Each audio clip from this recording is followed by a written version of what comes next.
તો નમસ્કાર મિત્રો, વિડીયોમાં તમારું ફરીવાર હાર્દિક સ્વાગત છે। તો મિત્રો, તમને તો ખબર છે કે માયાભાઈ આહિરના દીકરા એવા જયરાજ આહિરના લગ્ન છે ને તેના ઘણા બધા વિડીયો સોશિયલ મીડિયામાં ફરી રહ્યા છે। અને મિત્રો, માયાભાઈ આહિરના દીકરા જયરાજ આહિરના લગ્નમાં મિત્રો બધા આખા ગુજરાતના કલાકારો આવ્યા હતા। મિત્રો, નાના મોટા બધા જ કલાકારો અને મિત્રો અને જયરાજ આહિરની જાન મિત્રો હેલિકોપ્ટરમાં ગઈ હતી। માયાભાઈ આહિરે તેમના દીકરાના ધામધૂમથી લગ્ન કરાવ્યા છે મિત્રો।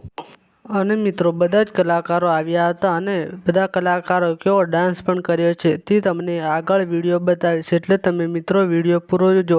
અને વિડીયોની શરૂઆત કરતા પહેલા તમને કહી દઉં કે હજુ સુધી તમે ચેનલને સબસ્ક્રાઇબ નથી કરી તો મિત્રો તમે પહેલા અમારી ચેનલને સબસ્ક્રાઇબ કરી લેજો મિત્રો, જેથી તમને આવા આગળ નવા વિડીયો જોવા મળે। અને જો તમને વિડીયો પસંદ આવે તો વિડીયોને લાઇક કરવાનું ભૂલતા નહીં અને આ વિડીયોને પણ આગળ શેર કરી દેજો મિત્રો। અને માયાભાઈ આહિરે તેમના દીકરાના લગ્ન ધામધૂમથી કરાવ્યા છે અને બધા જ કલાકારો આવ્યા હતા મિત્રો, અને ડાન્સ પણ કેવો જોરદાર કર્યો તો મિત્રો। અને મિત્રો, માયાભાઈ આહિરના દીકરા એવા જયરાજ આહિરના લગ્નના વિડીયો હાલમાં સોશિયલ મીડિયામાં ખૂબ જ ફરી રહ્યા છે, એટલે તમારા સુધી અમે પહોંચાડે છે મિત્રો। તો આજના વિડીયોમાં આટલું જ, મળીએ આપણે નવા વિડીયોમાં।